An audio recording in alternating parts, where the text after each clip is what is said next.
PET apresenta Café com Química.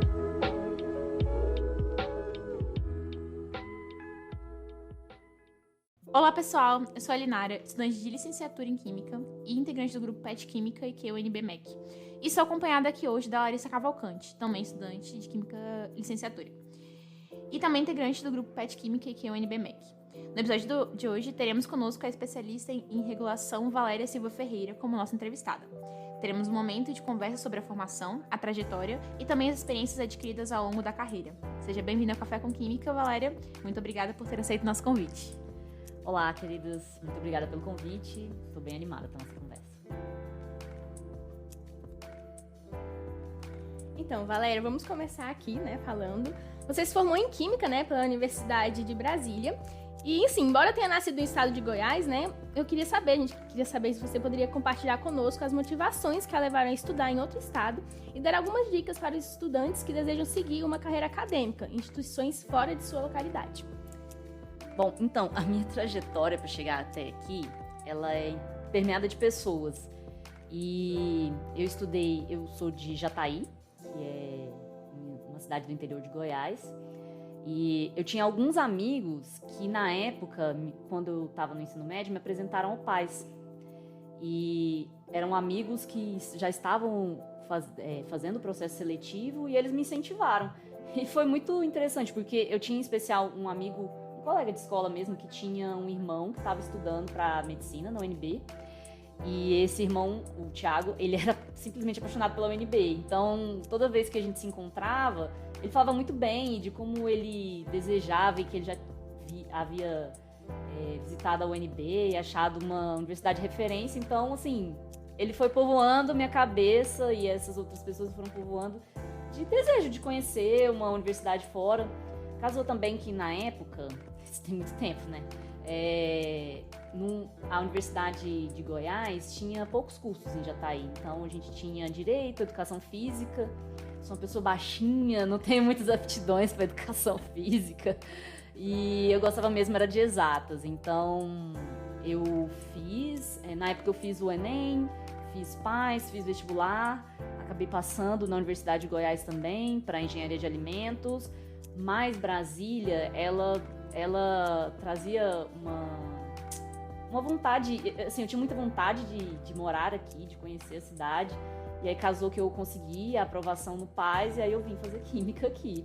Foi uma experiência única, divisor de águas, Você sai de uma cidade do interior, aí você vem para uma cidade capital, e você tem todos os desafios de conviver com pessoas muito diferentes, morar com pessoas diferentes, então foi um período de muito aprendizado e crescimento para mim. Então, assim, foi muito bom. Assim, eu acho que quando você está saindo do ensino médio, esses períodos de transições, eles sempre geram muita insegurança, Então, assim, tanto quando você está saindo do ensino médio, quando você está saindo da universidade, você fica muito inseguro sobre o que fazer da vida, Mas você tem que estar aberto a oportunidades. Eu acho que você perguntou quais dicas que eu poderia dar, Eu acho que, assim, é estar aberto para as oportunidades e, assim, não ter medo de novas experiências. Porque se não der certo, o máximo que pode acontecer é você voltar para o seu ponto de partida. Então, tá tudo bem. Valéria, observamos que você fez pesquisa sobre a temática síntese e caracterização de complexos de ouro com ligantes bioativos. Poderia nos contar um pouco sobre como surgiu o seu interesse pela síntese inorgânica? Então, quando eu comecei o meu processo, quando eu comecei a estudar, eu passei para bacharel, E o bacharelado, ele é muito interessante, mas a química inorgânica em si, pelo menos, ela foi muito inspiradora para mim, Eu tive professores sensacionais na área, nem vou falar nenhum nome aqui porque eu corro o risco de ser injusto e esquecer alguém, mas eu tive professores sensacionais da área de inorgânica. Então, para mim, sempre foi a área mais interessante, era a área mais colorida, você tinha muitas coisas a descobrir. Então, assim, eu sempre fui muito apaixonada por inorgânica. E, na época, a gente era muito incentivado pelos professores a procurar um professor para nos orientar, para poder desenvolver um trabalho de pesquisa nos laboratórios. E casou que, na época, eu comecei a trabalhar com o professor Deflon, que hoje não é mais da UNB, mas depois a professora Cláudia entrou no laboratório dele, aí eu fui fazer PIBIC com ela. Então, assim, eu passei muito tempo na inorgânica, fazendo técnica de pesquisa, fazendo PIBIC, e eu até hoje ainda sou apaixonada por inorgânica. Eu acho que quem trabalha com complexos sabe que pode ser bem frustrante. Então você pode passar muito tempo para fazer uma síntese e simplesmente dar errado. E você pode tentar de novo e dar errado. Mas até esse processo de você ser resiliente, de você continuar persistindo e buscando que você... o seu complexo esperado, isso é bem construtivo para o caráter mesmo, né? Te dá um pouco reflexo também do que vai ser a vida. Às vezes você fica realmente buscando coisas e as coisas não dão certo, mas uma hora dá, ou então não dá, e você tem que procurar outro caminho. E eu acho que foi desafiador e foi muito importante para minha formação. Todo o tempo que eu estive nos laboratórios de inorgânica, com os diferentes professores que me orientaram. Então, realmente, inorgânica para mim foi a minha paixão desde o início, assim, na UNB. E eu queria comentar também que essa parte de ser resiliente é o que está em constante movimentação aqui na universidade, na vida, né? Então, principalmente dos estudantes novos. Então, gente, realmente Sim. tem que ter uma resiliência, uma persistência ali. A gente vai se adaptando, nem sempre é o que a gente espera, mas a gente foca pra dar certo, né? Não, eu diria que a gente pode esperar que vai dar muito errado. Então, se você for esperando que vai dar muito errado, que você vai ter que fazer pesquisa, gente, é isso, assim, dá muito errado, uma hora dá certo. E aí, nossa, a sensação quando dá certo, ela é incrível, né? É uma sensação muito boa, assim, né? Eu conheci, durante minha trajetória, pessoas que tiveram muita sorte, que tudo dava certo, parecia aquele toque de Midas, tudo virava ouro, mas não foi a minha história, assim. Muita coisa deu errado, mas, cara, você precisa ser resiliente. E a química, ela é especialmente boa em ensinar resiliência para os estudantes. E aí, galera, agora a gente vai, né? A gente sabe que atualmente você trabalha na Agência Nacional do Petróleo e seus derivados, gás natural e biocombustível, chamada ANP. E você atua também como especialista em regulação. Você poderia nos fornecer uma visão geral do seu papel e das suas responsabilidades como especialista? Sim, vamos lá. É muito legal que esse nome, né? Especialista em regulação. Quando eu passei nesse concurso, eu falei, nossa, eu vou entender tudo de petróleo. Então, gente, a vida é isso, a gente é repleto de expectativas, né? Então, quando eu passei no concurso e entrei na ANP, eu já era uma apaixonada por... Assim, eu sempre fui apaixonada por química. Mesmo quando eu fui fazer concurso, eu fui fazer concursos na área de química, porque era o que eu mais gostava. E quando a gente tem hoje... Vamos falar rapidamente aqui sobre o que são as agências regulatórias, né? Elas surgem lá na década de 90 no Brasil, né? Quando a gente está tendo um processo de privatizações em que você tem que... alguns setores estratégicos, eles exigem um controle técnico e independência por parte do governo. Então, você tem que formar um grupo de especialistas, pessoas que possam trabalhar para que você tenha inovação, ambiente de concorrência seguro, regulado, mas basicamente você precisava de um incentivo também a essas novas atividades, né? Então, o modelo de agência regulatória, ele surge nos Estados Unidos, na Inglaterra, então ele é importado para o Brasil, né? A primeira agência regulatória é a Anatel. Isso é interessante porque quando eu peguei o roteiro e fui lembrar, né, do que eu havia estudado, eu me lembrei que quando eu era criança, você tinha um telefone por rua. Era assim, a pessoa que tinha o telefone em casa, ela era assim, a pessoa mais importante da rua, porque assim, notícias ruins, aquela pessoa ia receber a ligação e eu lembro da minha família passando o telefone, esse telefone da nossa vizinha para outras pessoas da família que moravam longe. Então assim, a comunicação era muito difícil. Então assim, a Anatel, para mim, talvez seja o melhor exemplo de agência reguladora, porque hoje você vê que assim, a comunicação é uma coisa consolidada. Todo mundo tem celular, é um serviço consolidado. Pode ter alguns problemas, né? Que a gente não quer dizer que nunca que a gente vai resolver todos os problemas. O Brasil é grande, os problemas são complexos. Mas, assim, a agência reguladora, ela surge no ambiente em que você precisava desenvolver negócios, então você tinha que ter um ambiente seguro, né? Qual que é a função de uma agência reguladora? Ela regula o setor, né? Então ela estabelece regras para que todas as empresas conheçam como funciona aquele setor específico e possam trabalhar, né? Então você também tem uma fiscalização desse cumprimento das regras, também uma atribuição. Você tem que garantir a concorrência, a qualidade dos serviços, atrair investimentos, proteger os interesses do consumidor. Então veja que é uma gama muito grande de atribuições. E aí todo mundo que trabalha em agência reguladora recebe o nome, assim, o cargo específico tem algumas, em geral é especialista em regulação, né? Mas aí você vai ter algumas atribuições específicas, porque tem área de química, área de na ANP, tô falando, né? Em outras áreas você tem outros nomes, mas em geral é especialista em regulação ou técnico em regulação. Então, assim, você entra no concurso, a ANP, ela regula do poço, da extração, ao posto, até o produto final. Então, é uma gama muito grande. E é óbvio que uma pessoa só não vai saber de tudo. Então, quando você entra numa agência reguladora, você vai ser direcionado para trabalhar em uma determinada área que tenha característica, que tenha similaridade com a sua formação, né? No caso, eu sou química, eu trabalho na área de qualidade de combustíveis. Existe a qualidade de produtos de maneira ampla, né? Então, você tem diversos produtos derivados do petróleo e biocombustíveis, né? E eu trabalho especificamente com qualidade de produtos, com a parte de combustíveis, né? Então, assim, o que a gente faz, basicamente? A gente garante a qualidade dos combustíveis. Então, a gente propõe metodologia de análise, a gente propõe especificação, a gente realiza análise, a gente faz essa etapa de fiscalização. Então, são várias atribuições, mas o foco é na qualidade dos combustíveis. E, assim, o que eu acho bacana da minha atividade é que o impacto, ele é direto no consumidor. Então, assim, embora as pessoas não saibam que eu exista, não saibam o que eu faço, eu sei que o meu trabalho traz uma segurança para as pessoas, né? Então, assim, toda vez que você abastece seu carro, tem um pouco do nosso trabalho ali. Então, em resumo, é isso. Então, Valéria, a gente conversou bastante sobre ser resiliente. E aí eu queria puxar um pouco a temática para resiliência na profissão. Atualmente, a gente está passando por uma transição energética e eu queria que você me contasse um pouco dos desafios como especialista dessa transição energética do país.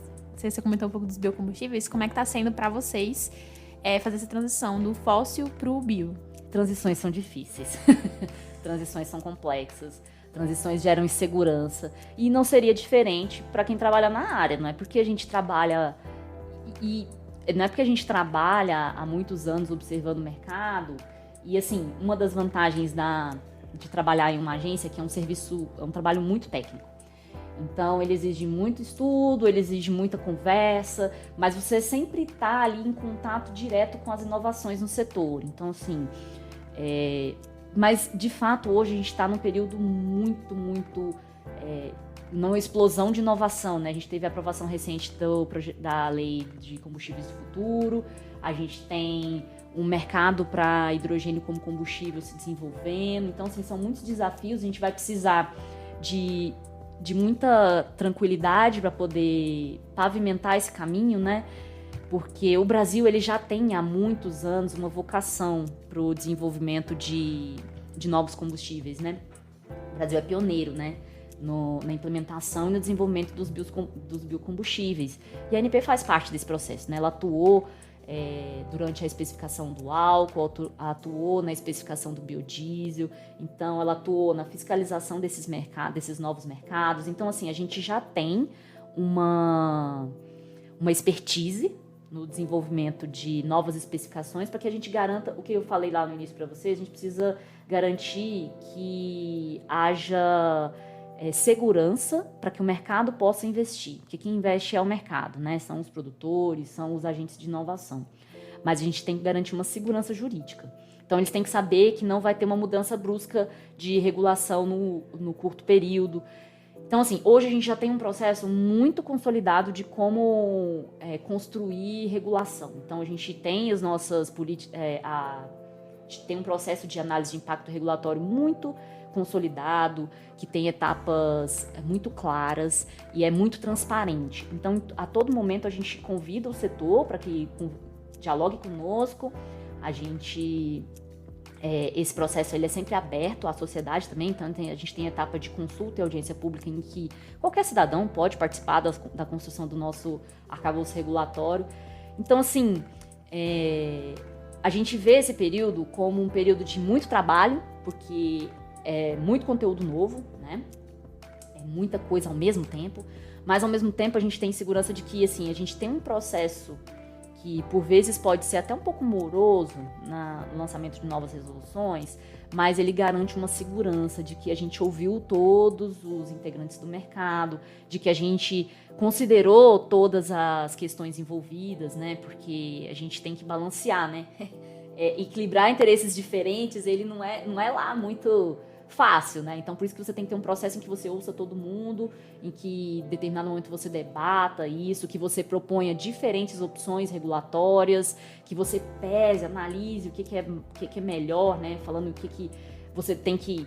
Claro, a indústria sempre vai querer reduzir custo, mas a sociedade, você tem que garantir a qualidade para a sociedade, você tem que garantir um ambiente adequado para a inovação. Então, assim, é sempre é uma corda que você tem que estar sempre puxando ela para todos os lados para chegar num meio termo em que seja uma regulação que seja factível e que não desestimule a nossa produção e a nossa vocação, né? Nós temos uma vocação para os novos combustíveis, para os combustíveis sustentáveis. A ANP tem ela até tem várias atribuições, né, para poder desenvolver este setor. Então, assim, tudo que vai ser implementado, né, que já vem sendo implementado, sempre se baseia nos processos já de construção do arcabouço regulatório. Então, assim, o foco é você ouvir o mercado todo, você manter um processo de diálogo transparente e você construir em conjunto. Não só, a agência não se fecha em si mesma e toma as decisões, ela sempre consulta a sociedade, consulta as partes afetadas, consulta a indústria. Então vai ser nesse sentido que já está sendo trabalhado, né? Mas os desafios são grandes, não quer dizer que seja fácil, né? Eu só queria fazer um comentário, porque eu estava estudando sobre esse assunto, e a Embrapa lançou um dado muito interessante, de que atualmente a nossa matriz energética, os biocombustíveis, eles são os mais responsáveis, assim, por sustentar a nossa matriz energética. E é interessante pensar nisso, porque quando eu acabei meu fundamental, a gente aprendia no fundamental que eram as hidrelétricas. E, assim, num período muito curto de tempo, a gente já conseguiu impactar bastante com essa transição. Então, é uma coisa que impacta não somente a área de combustíveis, mas tudo, né, que... Isso é muito interessante, porque quando eu comecei a graduação, o teor de biodiesel no óleo diesel era 2%. Então, a gente está no B14, em breve a gente vai estar no B15. Então, assim, o Brasil é pioneiro, né? Você vê, a Europa ainda está no B7, então o Brasil sempre puxa, né? A gente tem uma vocação para a produção de biocombustíveis e para a utilização... para a descarbonização mesmo, né? Nosso país, a gente não pode perder o bonde da história. Nosso país, ele sempre foi pioneiro nessa área, ele tem que continuar pioneiro, né? Então, assim, é um setor muito dinâmico e a nossa função é sempre estar se atualizando e garantir que a regulação acompanhe essa evolução do mercado. A gente não pode ficar para trás, a gente tem que estimular, né? E aí, Mari, a gente também queria saber quais são os critérios fundamentais que guiam a criação e implementação de novas regulações em sua área de especialização. Poderia comentar um pouco com a gente? Sim, basicamente a agência ela tem que ser independente, né? Então a ideia é sempre você atuar de maneira autônoma e sem interferência, né?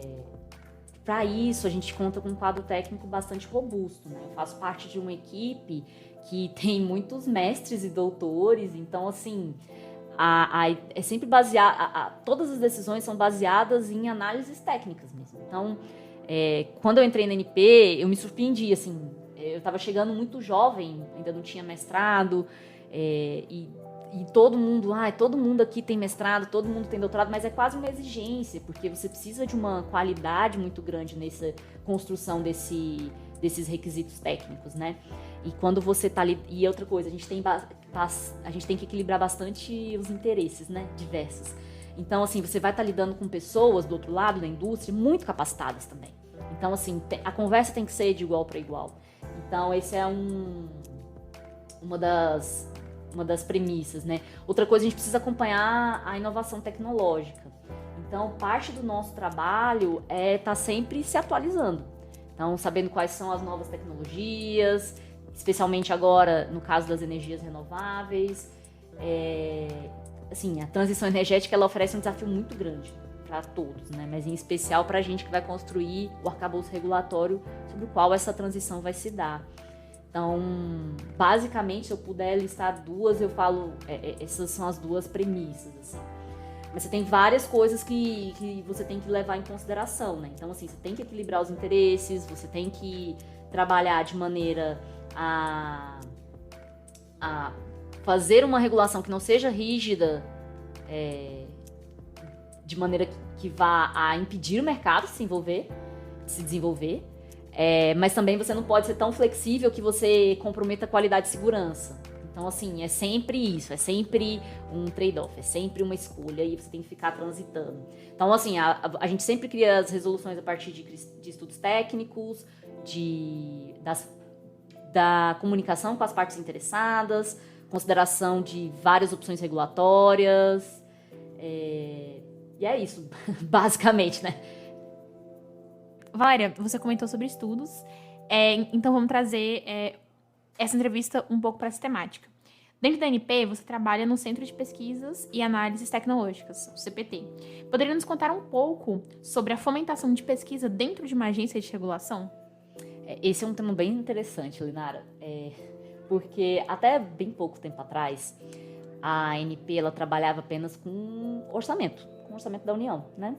As agências, elas sempre tiveram um orçamento robusto. Então, assim, a gente tinha recursos para fazer as pesquisas que a gente tinha interesse. E, claro, quando a gente fala em pesquisa na agência, a gente fala de pesquisa prática. Então, a gente precisa de pesquisa voltada para solucionar problema real, né?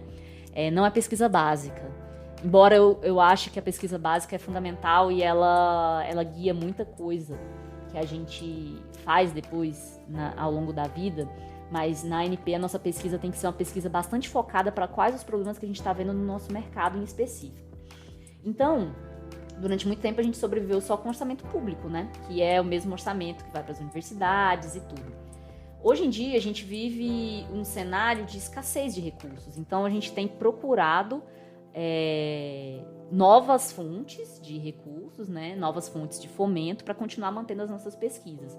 Na grande maioria das vezes, as pesquisas da ANP surgem dessas discussões regulatórias. Então, você está discutindo com o mercado tem um problema, você você tem uma dificuldade ali sobre como resolver este problema. Vou citar um exemplo bem simples, assim.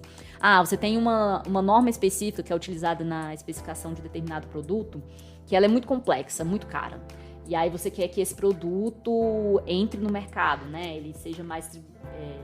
que ele tenha mais penetração. Então, você precisa incentivá-lo, né? Se você põe uma norma muito cara, infactível, você acaba criando uma barreira ali, a só produtores, ou, nesse caso, nesse exemplo hipotético que eu estou dando, que tenham um orçamento muito alto, possam entrar, né? Então, como é que você pode, como agência, fomentar esse desenvolvimento? Você pode propor uma nova norma, né? E a gente faz isso no CPT. A gente trabalha com proposição de novas normas, né? Então, envolve desenvolvimento de experimentos, testes, tudo que a gente faz aqui nos laboratórios, que a gente aprendeu a fazer nos laboratórios da UNB. Então, a gente faz isso, depois a gente chega nos organismos reguladores que põem essa norma na rua, né? E a gente apresenta isso, discute, apresenta os resultados, e aí, se for de interesse, eles publicam essas normas, né? Então, assim, esse é um exemplo em específico, né? Mas, assim, é assim que surge a demanda por pesquisa dentro da agência. E hoje em dia, a gente sabe que pesquisa você tem que ter insumo, você tem que ter equipamento, e tudo isso custa dinheiro. E aí a gente tem buscado diversas parcerias, seja com outros órgãos, seja com o próprio mercado, para poder estar desenvolvendo e angariando os recursos necessários. Eu posso até comentar por experiência própria. Bom, gente, tanto eu quanto a Larissa, nós somos estagiárias em controle de qualidade na ANP. Então aqui a gente está conversando muito aberto, porque a Valéria, enfim, a gente conhece bastante a Valéria, ela foi a nossa chefe também. E eu posso comentar que eu tive a oportunidade de fazer parte de uma dessas pesquisas. E é muito exatamente do que ela falou. São pesquisas que surgem pela necessidade do mercado. Então, por exemplo, o projeto de pesquisa que eu participei foi a questão de ver a influência das embalagens no álcool combustível, na embalagem de PAD e alumínio, como é que elas como elas influenciaram ou poderiam influenciar no pH do produto. Então é uma coisa que é para que é para quem faz a coleta, para quem faz... enfim, para quem faz a coleta ficar atento, porque é uma coisa que pode alterar os resultados e às vezes não é questão do produto em si, mas é a forma como eles estavam transportando o produto que poderia alterar no valor. Então, enfim, é muito interessante. Então, assim, essa pesquisa, Linara, é bem interessante você comentar, porque embora a gente tenha feito ela em escala micro, né, a gente fez em embalagens de 1 litro, a avaliação dessas características e como o produto se comporta e ele muda de acordo com o frasco de 1 litro, isso pode ser extrapolado para grandes volumes, né? Então, assim, quando a gente faz esse tipo de pesquisa lá, a gente está impactando todo o setor. Então, assim... É muito legal. Basicamente, eu gosto muito porque eu acho muito aplicável, né? É muito real o que a gente faz, mesmo em que seja em uma escala muito menor do que é na indústria. Então, galera, vamos continuar para a área de estudos também, mas vamos para o começo. Em geral, as pessoas que começam a estudar para concursos passam em vários. Com você aconteceu isso? Se sim, como você decidiu escolher em qual concurso iria permanecer? Então, quando eu saí da UNB... não era a minha... Tipo assim, falei, vou ser concurseiro. Não era isso, né? Eu formei em bacharel, né? Depois eu me habilitei na licenciatura também. Na época era bem fácil, não sei como é que tá hoje, mas eu só precisei de mais algumas poucas matérias para poder me formar em licenciatura. Então a primeira coisa que eu fui fazer depois que eu me formei foi dar aula. Eu já dava aula particular, já dava aula em cursinho antes, né, quando eu tava na graduação, mas aí eu fui contratada mesmo por uma escola logo que eu me formei na licenciatura. E aí tava dando aula, bem tranquila, gostava demais disso, sempre fui muito apaixonada por dar aula. E aí um amigo meu, da Química Industrial de Goiânia, me mandou uma mensagem. Ele falou, vai ter um concurso aqui em Goiás, você não quer vir fazer, não? Aí eu, vamos. Vou passar o final de semana aí e a gente faz também. Então eu fui meio despretensiosa. E aí o primeiro concurso que eu passei, ele era para a área de química. Então assim, teve pouquíssima coisa. Era uma época em que os concursos não eram tão especializados. Então teve pouco conteúdo de outras áreas. Então teve direito administrativo, constitucional, mas era muito básico. O foco mesmo era a química. Então eu passei no primeiro concurso para a química, que foi para a Secretaria de Meio Ambiente de Goiás. E aí, lá, quando eu entrei e comecei a trabalhar, que foi uma coisa sensacional, porque eu era uma criança, era um bebê perto dos meus colegas de trabalho. Todos muito experientes, todos que já tinham trabalhado em outros órgãos. Então, eu aprendi demais com essas pessoas. E essas pessoas falavam, olha, esse concurso que você passou aqui é o seu primeiro de vários, continue estudando. Então, elas me incentivaram muito. Como eu disse para vocês, felizmente, eu tive várias pessoas que me inspiraram na vida e que me mostraram coisas interessantes, né, que abriram a minha cabeça. Então, eles falaram, olha, vai estudando que você passa em outros concursos, você não pode, você não... É o início da sua carreira, você é muito jovem, eles sempre falavam muito isso, né. Então, eu fui estudando ao longo do tempo e aí acabei depois passando em outros concursos.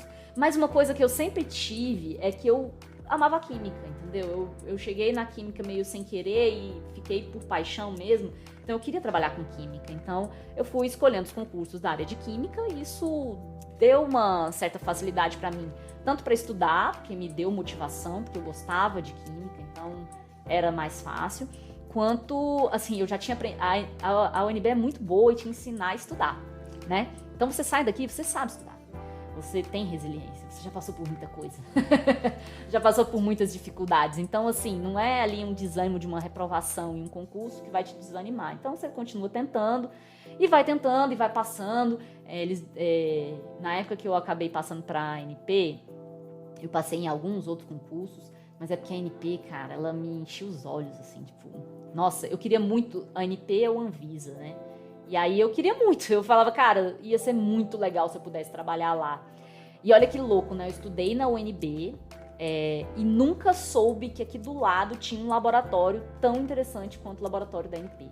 Então, durante a minha graduação inteira, eu nunca conheci ninguém que trabalhasse na ANP, nunca soube que existia a ANP, eu achava que a ANP era no Rio de Janeiro. E acabei, quando saiu o concurso, o edital, eu falei, nossa, tem vaga para Brasília? Para químico? É isso mesmo que eu vou fazer. E cheguei lá, descobri que era um laboratório, que tinha gente muito capacitada, e assim, aprendi muito desde então. E foi assim que eu fiquei, porque eu sempre gostei de aprender e eu fui escolhendo meio o lugar que dava pra aprender mais. Mas é isso, gente, é muito... Você tem que ir testando, a vida é muito teste, né? Se der errado, é só voltar pra onde você tava, assim, você não perde tudo, é só voltar. Então, eu sempre fui indo e experimentando as coisas que eu mais gostava. E deu certo. Bom, Valéria, como você mesmo comentou, finalizar a faculdade é muito delicado. Eu e a Larissa estamos passando por esse momento nesse exato instante. Porque, realmente, o estudante ele fica meio perdido com relação a quais decisões ele vai tomar a seguir, né? Quais serão os próximos passos. E a gente queria saber de você, quais conselhos você daria para quem deseja seguir a carreira como servidor público? Então, eu não quero soar aqui pra vocês que seja fácil, tá? Então, assim, embora... É porque a gente... É uma conversa muito curta, então a gente resume tudo que a gente já passou na vida. Então, assim, fica parecendo que é fácil. Ah, estuda que vai dar certo. Gente, tem muita dificuldade no caminho, entendeu? Tem muita dificuldade. Você pode... Se você quer ser servidor público, e o primeiro conselho que eu dou é, tipo, ir tentando, fazendo qualquer... Porque, assim, quando você sai... Vamos voltar um pouquinho na pergunta, né? Quando você sai da UNB, você fica desesperado. Com certeza, muito Você esperado. Você perde seu chão, você se sente como... Cara, eu me lembro do desespero, entendeu? É desesperador pra todo mundo. Eu me lembro de chorar de noite, falando, caraca, o que eu vou fazer da minha vida? Porque antes, você tinha um porto seguro, que é o dia da matrícula. Você vai ter aquele dia ali, vai fazer sua matrícula, você vai ter os seus amigos, você vai ter os professores que... Alguns nem são tão legais, assim, mas tem muitos professores que são inspiradores, né? Então, assim, você tem um porto seguro, tem alguma coisa pra se agarrar, né? E por mais desafiante que seja o curso de Química, ele te dá uma segurança de a cada semestre, ufa, renovei. Ah, reprovei nessa matéria, mas na próxima eu passo, eu vou conseguir, entendeu? Quando termina, você fica assim, caraca, e agora? Eu tenho um diploma, o que eu faço com isso, né? E aí, como eu contei pra vocês, eu formei em bacharelado primeiro, né? E aí, quando eu formei em bacharelado, cara, eu comecei a me inscrever pra trainee, eu também não passava, e eu ficava, meu Deus do céu, e alguns amigos meus passavam, e eu ficava, meu Deus, qual é o meu problema? Será que eu não estudei direito? E aí você fica, assim, desesperado. Mas, assim, uma coisa que eu sempre tive é que eu tinha que ter um plano B. Assim, eu sempre tive em mente que, assim, tinha que ter um plano B. Então, de propósito, eu terminei bacharelado primeiro, e deixei algumas matérias da licenciatura para fazer depois para manter o vínculo com a UNB, porque isso facilita, você consegue um estágio tendo um vínculo com a UNB. Então, quando eu terminei o bacharelado, eu continuei fazendo estágio e continuei dando aula particular. E, ao mesmo tempo que eu já comecei a me movimentar, porque eu fazia estágio em escola, então comecei a me movimentar para verificar, tipo, será que eu vou conseguir ser contratada aqui? Então, quando eu tive a certeza de que eu conseguiria, mesmo com carga horária bem baixa, tá, gente? Até pra quem começa como professor, você começa com carga horária baixa, você não consegue de cara completar todas as suas horas. Então, você tem que ir mantendo alguns planos B, algumas coisas na manga, assim, pra vocês sobrevivendo, né? Porque eu não tinha família aqui, né? Então, eu dividia a casa com as pessoas, então você tem as questões financeiras envolvidas também. Então... Eu fiz esse plano me formei em bacharelado, fiquei aplicando para um monte de vaga. Na época não existia a tecnológica, né?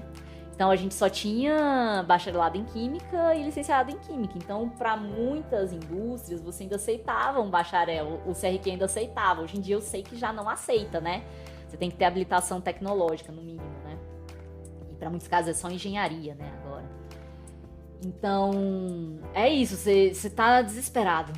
E aí, o que você tem que pensar é, tipo, tentar manter um pouco a calma e manter alguns planos Bs. Então, assim, meu plano B era terminar a licenciatura. Então, tenho mais um ano aí pra terminar a licenciatura. E aí, eu me recordo, quando eu terminei a licenciatura, eu fiquei realmente muito desesperada, porque entre o término da licenciatura e o início do período escolar, que eu ia ser efetivada como professora, eu tinha 3 meses. Então eu fiquei janeiro, fevereiro, dezembro, janeiro e fevereiro, eu fiquei, meu Deus, será que vai dar certo? Será que eu vou ser mesmo contratada? Um desespero, né? Mas aí depois fui contratada, aí você vai conseguindo as coisas aos pouquinhos, então as portas vão se abrindo aos poucos mesmo. É bem estressante. Mas assim, a gente tem que, hoje em dia, olhando pra trás, uma coisa que eu acho que foi legal é que eu não deixei de compartilhar isso com os meus amigos, sabe? Todo mundo que tá na mesma situação que você, essas pessoas podem te ajudar, assim. Então, compartilhar, também dizer, olha, eu também tô desesperado, só pra você saber que você não tá sozinho. E celebrar também as vitórias das outras pessoas que vão conseguindo passar nas coisas. E você falar, caraca, aquela pessoa conseguiu, cara, eu consigo. Então, assim, é você se espelhar em algumas pessoas, é você se agarrar aos seus amigos, tipo, compartilhar com a família também, quem tem família próxima e que tem essa possibilidade de compartilhar as dificuldades e saber que você tem com quem contar, né? Mas é um período que eu me lembro com muita, assim, como muito, muito desafiador. Eu lembro que era pra mim, pras minhas amigas. E aí as pessoas veem tipo, começa a atirar pra tudo quanto é lado. E aí vira loucura, começa a fazer um monte de coisa. E você só não pode pirar. Muito. Tenta pirar só um pouquinho, de vez em quando, depois volta pra realidade. Que depois de um tempo, as coisas começam a se encaminhar. Então, gente, fiquei a mensagem da Valéria, finalmente para tempos de desespero, eu acho que é muito do que ela falou mesmo. E aí, a gente queria finalizar aqui e agradecer, Valéria, muito obrigada pela sua disponibilidade, participação e por ter tido esse momento de conversa conosco. Foi certamente bastante proveitoso, a gente fica muito feliz de ter você aqui. E a gente fica por aqui. Mais notícias sobre o podcast Café com Química e também sobre as outras atividades do PET Química e QUNB-MEC podem ser encontrados no nosso Instagram, @PetQuímicaUNB, e no nosso site petquimica.iq.unb.br. Obrigada por ouvir nosso podcast de hoje e até a próxima. Eu que agradeço, meninas, foi um prazer. Até a próxima. Este episódio foi feito com a participação de Linara Taruza e Larissa Cavalcante como entrevistadoras, Bruna de Paula como editora e Linara Taruza como roteirista. Também gostaríamos de dar nossos agradecimentos ao Ministério da Educação por meio da Secretaria de Educação Superior e ao Fundo Nacional de Desenvolvimento da Educação, FNDE, além do Instituto de Química da Universidade de Brasília.